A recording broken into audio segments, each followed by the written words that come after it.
Para pinisepuh, para bapak saha para ibu, para tamu kakung Sumana Putri ingkang dahat sinuba ing Sinudarsana,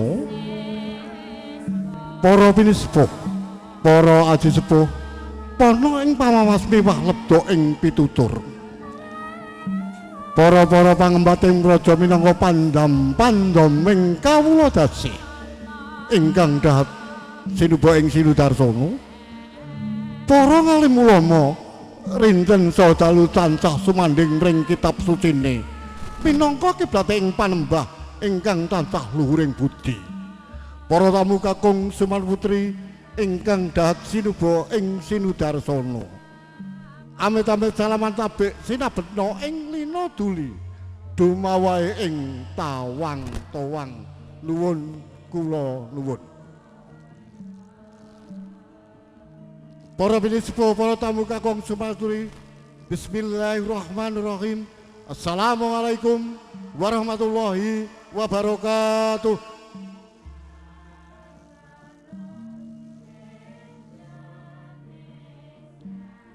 Alhamdulillah wa syukurillah wa nikmatillah.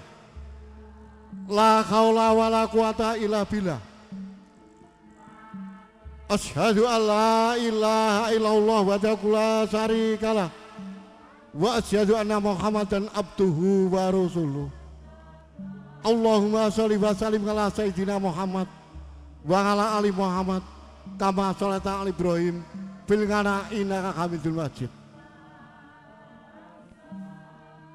Para pinisepuh, para bapak saha para ibu, para tamu kakung Sumana Putri, binarung swaranya pradangga munya anganging anyarangi pambiyawara marak mangarsa nun inggih kula kapiji pinitados minangka talanging basa sinambunge pangandika ingkang hamengku gati ing raina sakmangke nun inggih panjenenganipun Ibu Hajah Tatik Sri Haryanti Esos sak keluarga ingkang kita mulyakaken panjenenganipun calon Kadang Besan Sutresna, panjenenganipun Bapak Joko Sungkono miwah Ibu Hajah Windraningsih BA ingkang pidalem Banaran Pabelan Kartosuro Sukoharjo Makmur ingkang saduhu kita mulyakaken.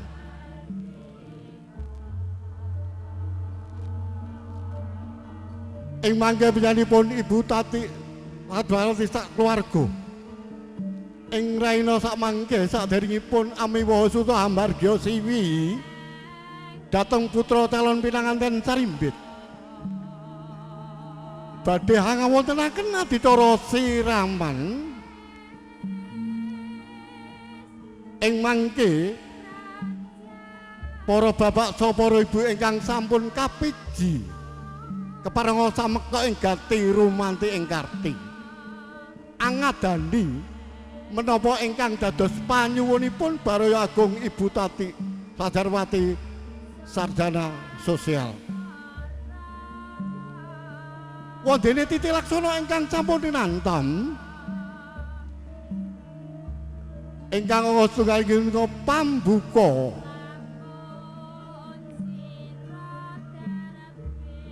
sak paripurnaning pambuka mangke kalajengaken purwakaning adicara siraman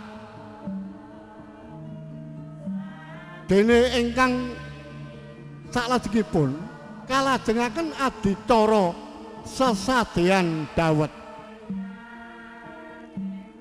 Sak paripurna sesadean dawet mangke minangka pungkasaning adicara dadhe dipun wonten tausiah sawetawis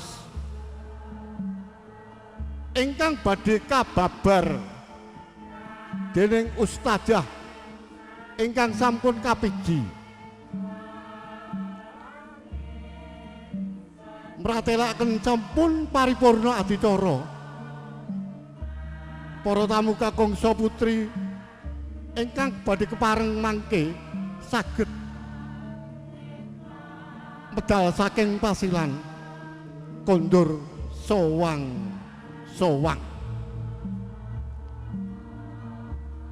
Para pinispo, para bapak saha para ibu ingkang satu kita melaken menggah mekaten menggah urut reroncening adicara ing raina sakmangke ingkang karantam dening para keluarga ingkang hamengkugati. Sumangga sugeng lenggah matur nuwun.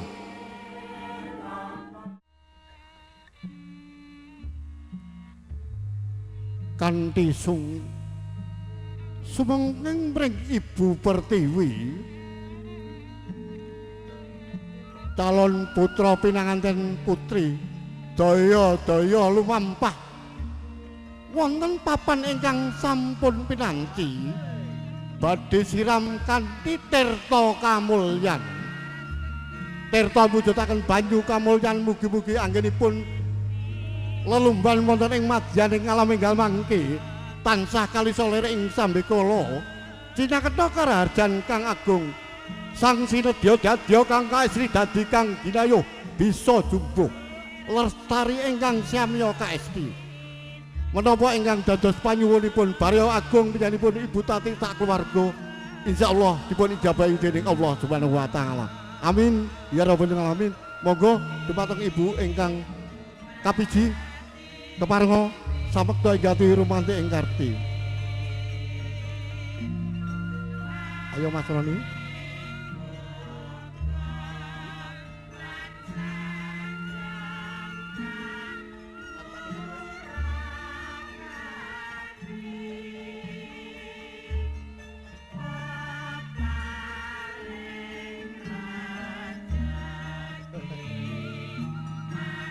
Monggo kanthi niat bismillahirrahmanirrahim anyirami dhateng putra calon pinanganten putri ingkang asesine Andarwati Yusmala Esos badhe siniram dening Ibu Tati Sajarwati ingkang ngandhut sangang tandra 10 ari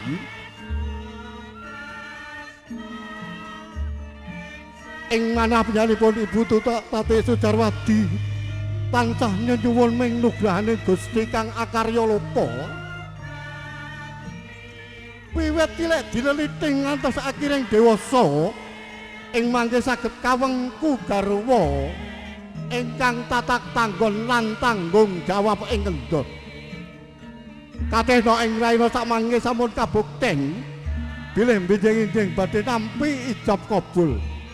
Badhe kawengku dening panjenenganipun Adimas Bagus Usman Cahya Saputra Eskon.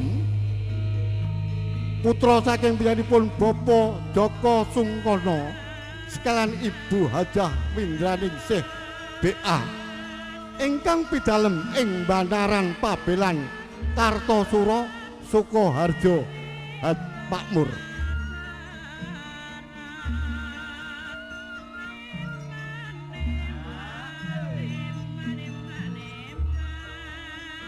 Minangka siraman ngicalaken sesukuripun Sri Atmaja calon putra pinanganten sarimbit mangke.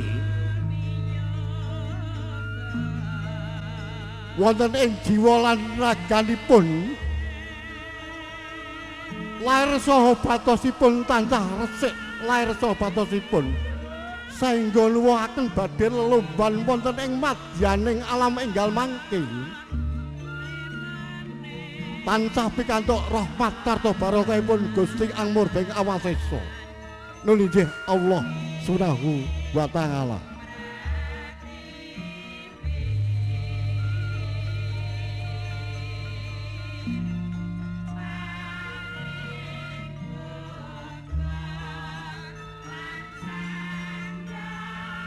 Keparenga ing mangke panjenenganipun Ibu Tatik Sudarwadi miwah kadang sepuhipun Sri Atmaja calon Sri Atmaja pinanganten putri yanipun Bapak Roni ing mangke badhe hanjirami minangka kadang sepuhipun Sri Atmaja pinanganten putri.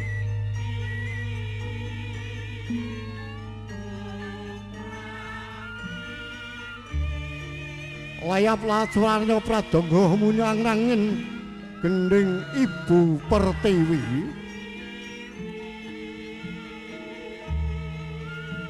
tansah bekti ladi dhateng negari agami lan garwa ingkang kinasih.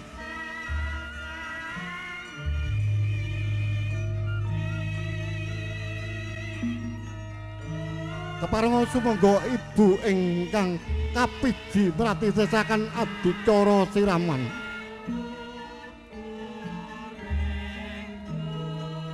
Paripaksa samekta ing gati rumanti ing Karti.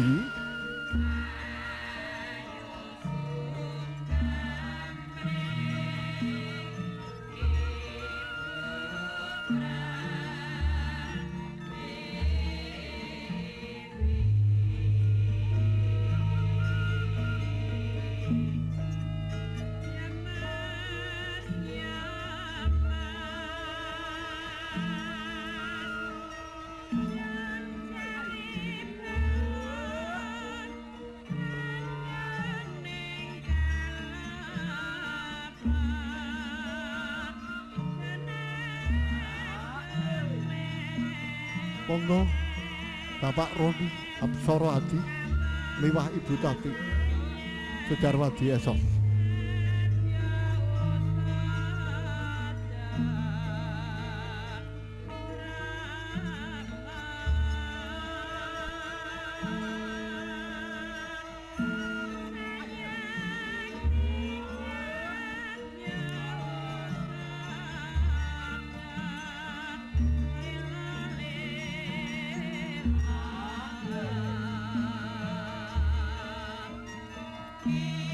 Bismillahirrahmanirrahim.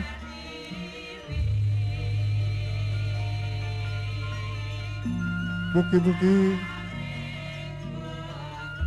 sesuker ingkang sinandang dening Sri Atmaja pinanganten putri tinebena tulak balakipun saking Gusti Kang Akarya Loka saengga saged suti lair lan batosipun saengga nuwuhaken dados keluarga ingkang sakinah mawaddah lan warahmah kang sinedya dyadya kang kaesti dadi jumbuh kang ginayuh lestari ingkang samya kaesti. Wiwit rikma dumugi delamaan suku sampun kasiram dening Ibu Tatik Sudarwadi.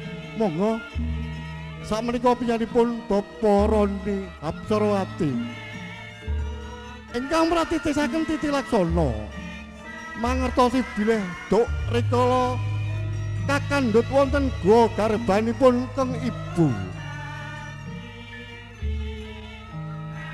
Tansah kagula wentah kaitik-itik wiwit yasma alit ngasta timur akiring dewasa.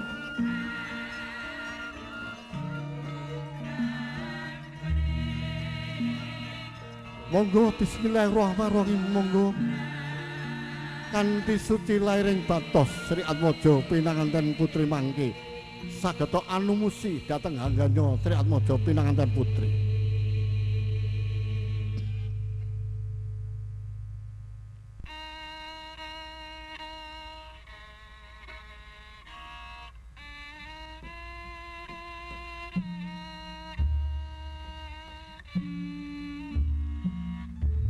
Ngatur agunging panuwun Sri Atmaja pinanganten calon putra pinanganten putri.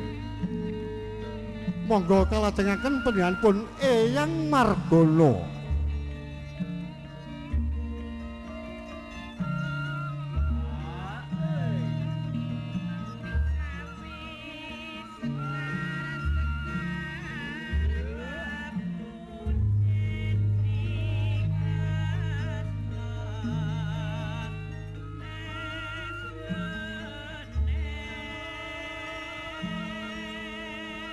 Enjang sakmangkinipun biner kang dening paran para pinispuh para pepundhen ingkang samya angestreni adicara siraman ing arena siang sakmangke menika.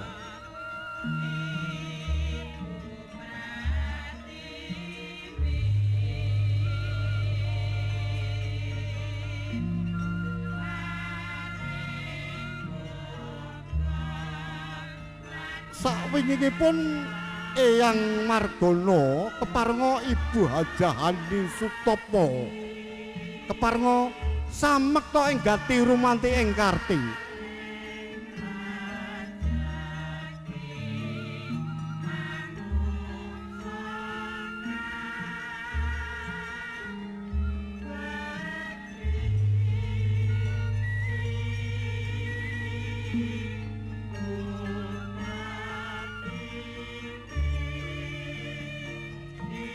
Ing mangke sakwingipun Ibu Hajah Hani Sutapa keparenga samekta ing gati rumanti ing Karti biyanipun Ibu Bambang Subagyo.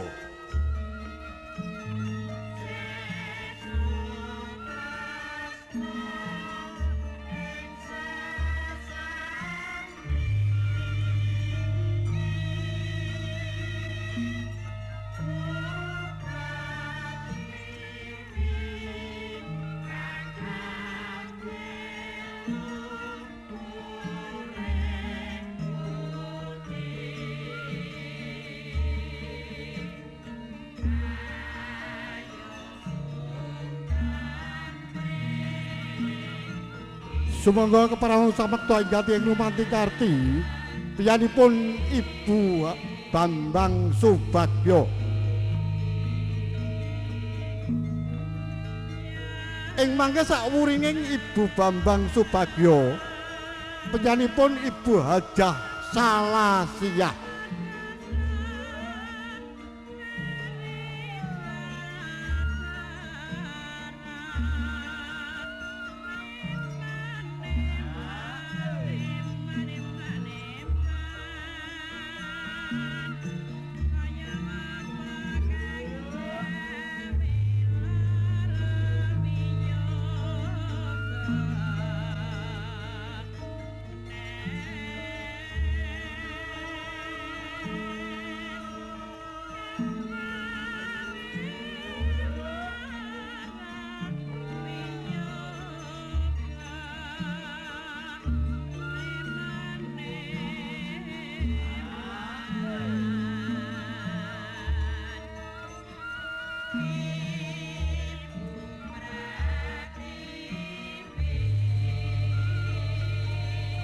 Sakwurining Ibu Bambang Subagyo keparenga Ibu Hajah Salasia keparenga samekta ing gati rumanti ing Karti.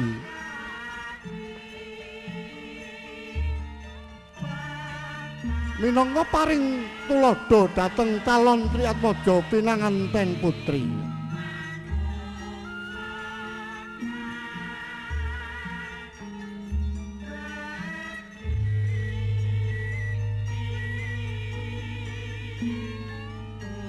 Wondene mangke sakwurining Ibu Hajah Salasia keparenga samekta ing gati rumanti ing Karti Ibu Kusna Gunarto.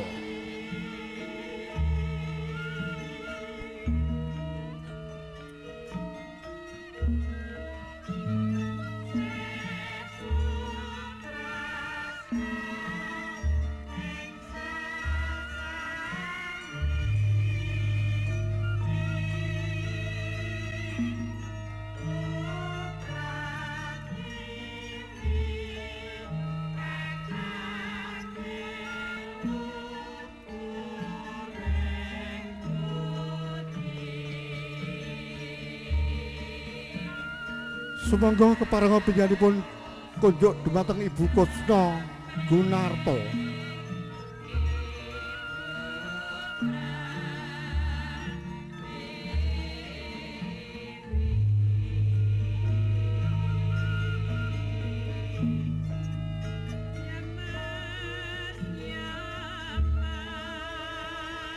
Wondene mangke sakwurining Ibu Kusna Gunarto keparenga dhateng panjenenganipun Ibu Joko Sudibyo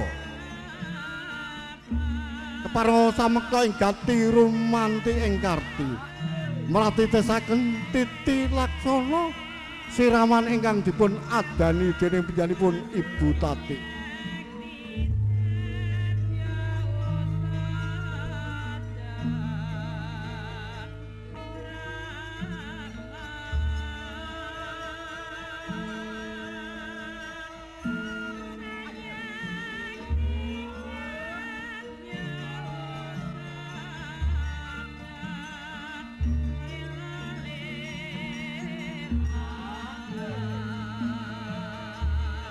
Sumangga dhateng panjenenganipun Ibu Joko Sudibyo.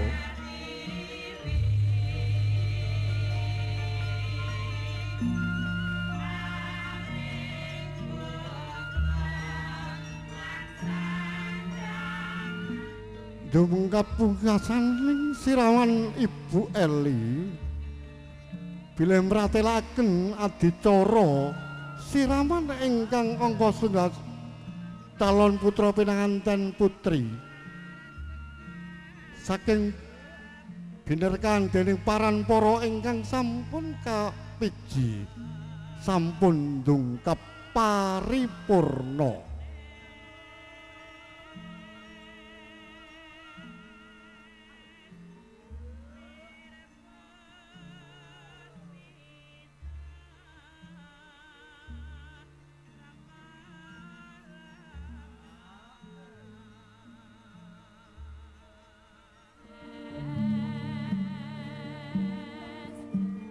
Monggo Duk rikala tasih alit piyambakipun Mas Romi tansah gendong dhateng calon putra pinanganten putri.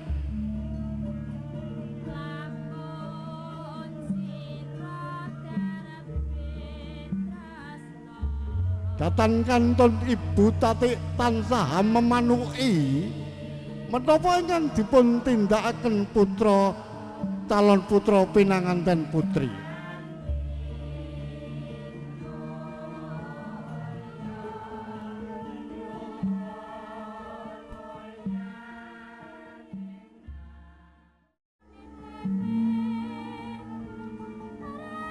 Sakwunging Bapak Joko Sudibyo piyambakipun Bapak Sucipto Wahono kalajengaken dhateng piyambakipun Bapak Sidik Prabowo. Dene ingkang angka 8 piyambakipun Bapak Ida Bagus Kumyang Suwardika wonten ingkang pungkasan Bapak Haji Nadi Budiarjo SH.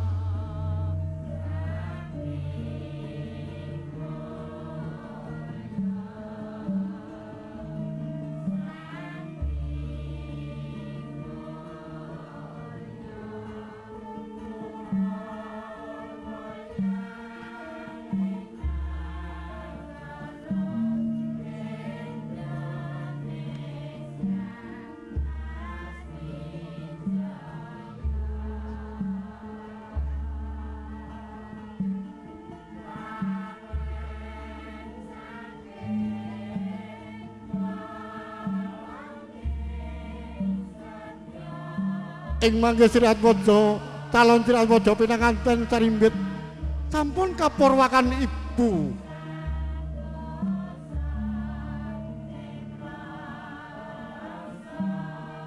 windaning Syekh BA kaliyan penyanipun Bapak Joko Sungkono Siniam Tirta Kamulyan Jati Kamulyan Sega saged nuwaken nebehaken samukawesipun sapu dendane Gusti Kang Sinandang wiwit rikma tekan dalamaan suku dados suci lair lan batine sehingga nuwaken ing benjang badhe lelumban wonten ing madyaning alam enggal mangke tansah kalisa lir ing sambekala tinaketna karaharjan kang agung satemah panggih raharja lan mulya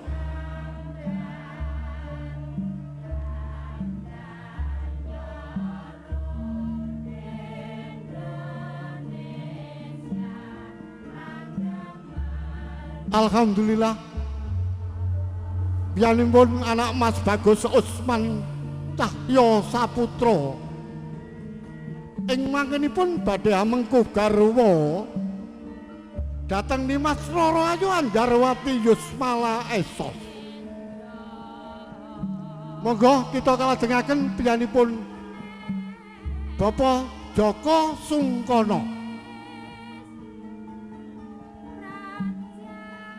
Monggo Pak Tip saged Pak.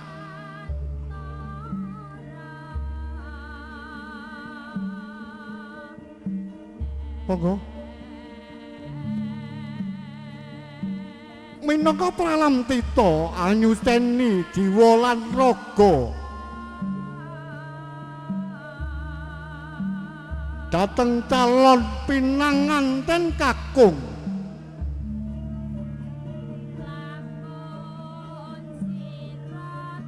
tenebena saking tulak balaing Gusti Kang Akarya Loka mbok bilih ana sengkala saka kulon bali menglon, sengkala saka wetan bali mengetan, sengkala saka lor bali mengalor, sengkala saka kidul bali mangidul. Saengga saged jejeg ajeg bagas saras sepulur rezekinipun saengga saged nuwuhaken keluarga ingkang sakinah mawaddah lan warahmah. Monggo salajengipun Pak.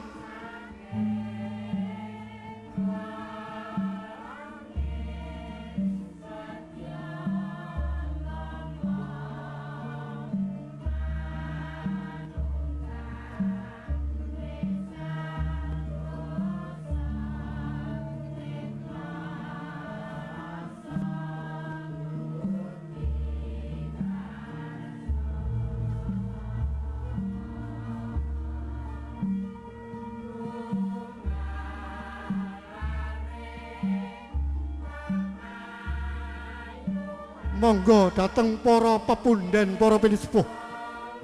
Sami anyeng kuyung anggenipun calon Trian Moda pinanganten kakung badhe lelumban wonten ing madyaning alam enggal mangke.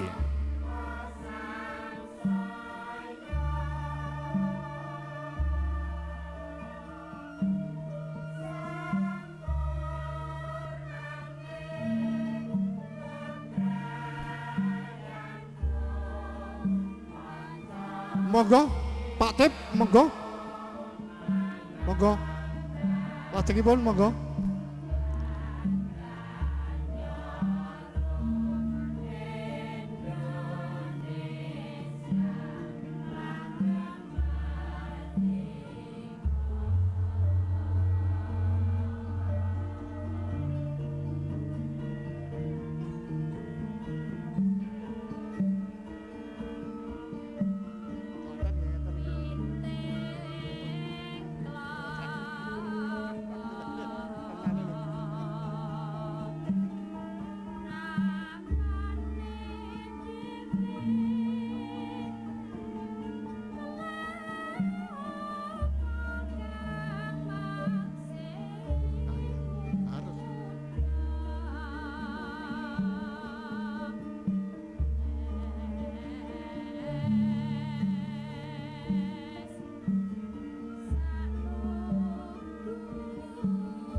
Sumangga kalajengaken sak lajengipun yanipun Pak Cipta Wahono.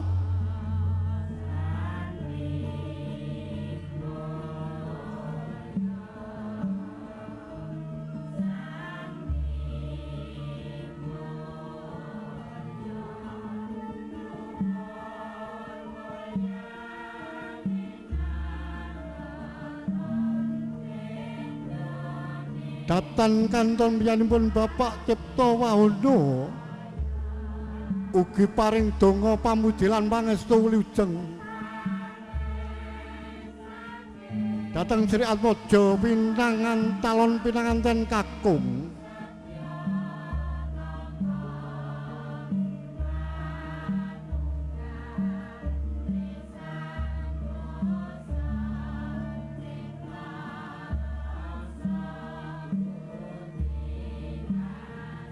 Ing manah tansah nyuwun ming nugrahaning Gusti Kang Akarya Loka kanthi dipun purwakani siram jamas.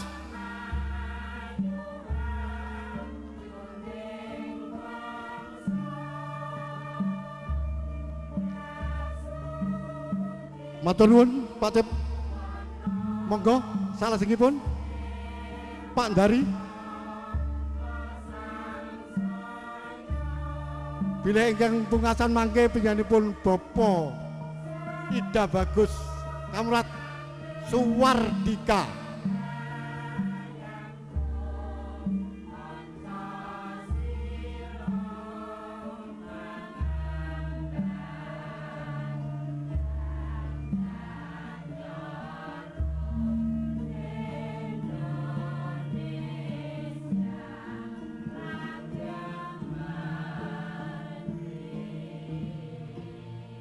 Matur nuwun Bapak Ndari. Monggo ingkang pungkasan panjenenganipun Bapak Ida Bagus Sumayam Suwardika, monggo Bapak.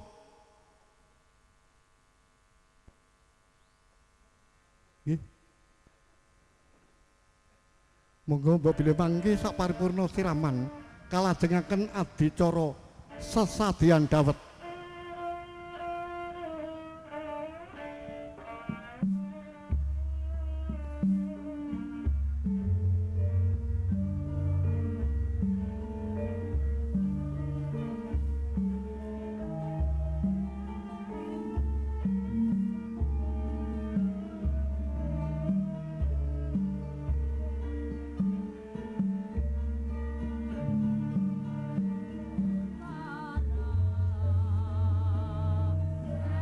Rama dalasan ibu tansah hamilasi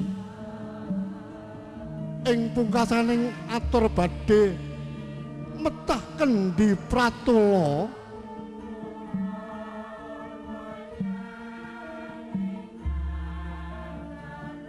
secuti lahir lan batine saengga nuwuhaken jiwa lan ragane resik lahir saha batine.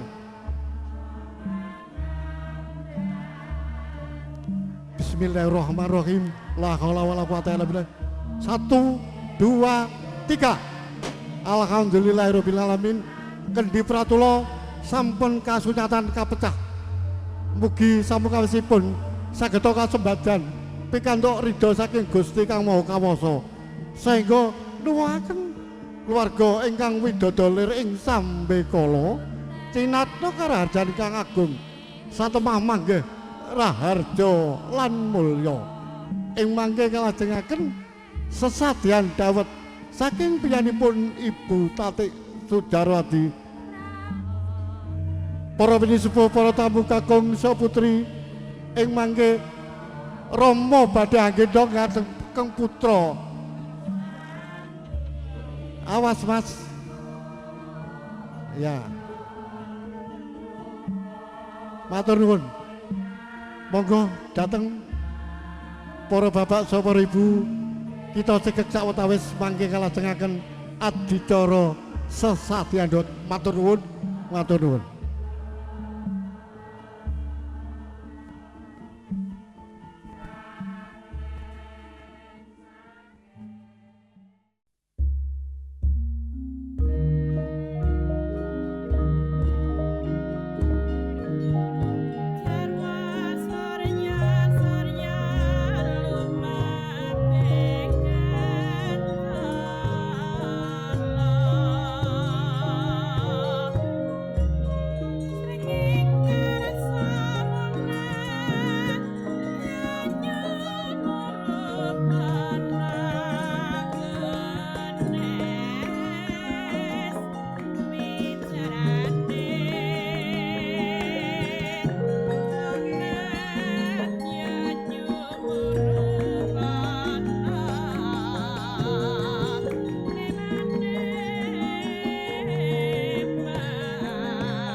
Dawet dipunduti, dawet karisi, dawet ing mangke sebenaripun Ibu Tatik Sudarwadi menawi para Apsaradi badhe ngawontenaken sesadyan dawet tendol minangka pralamtita dateng calon Triatmaja pinanganten sarimbit.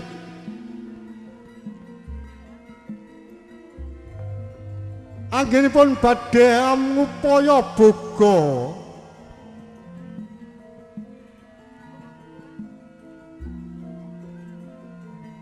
ngempalaken arta receh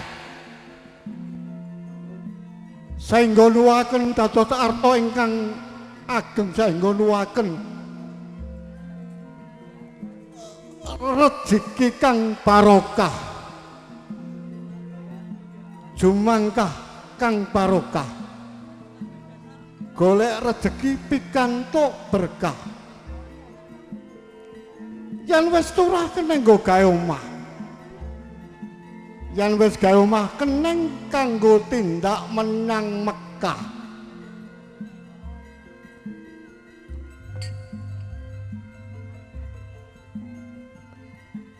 Monggo ingkang kagungan arta receh kangge tumbas dawet tendol sawiji mbaka siji ing mangke badhe kapratitan dhateng piyambakipun Ibu Tatik Sudarwadi. Monggo ingkang murwakani monggo Pak Tip.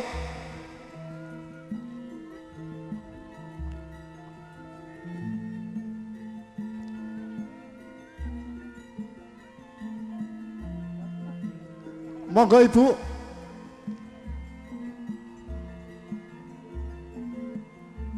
Menika Pak Roni sampun ngunjuk dawet. Monggo, dawet monggo. Cendole dawet.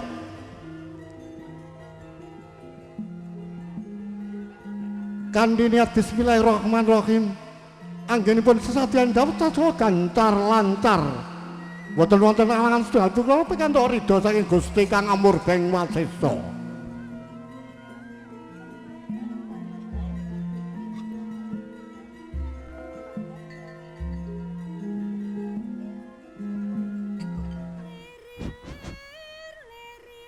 Hasil jualan dapat ya bapak-bapak ibu-ibu, ini mau ngitung keuntungannya 1 miliar, 2 miliar, 3 miliar, 4 miliar, 6 miliar, 7 miliar, 8 miliar, 9 miliar, 10 miliar, 11 miliar, 12 miliar, 13 miliar, 14 miliar, 15 miliar, 16 miliar, 17 miliar. Ibu-ibu, bapak-bapak, ini jualannya.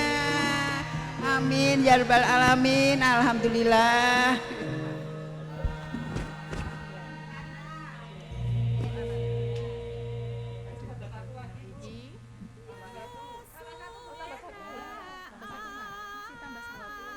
Masih ada tambahan ini, badannya jadi 21 miliar ini.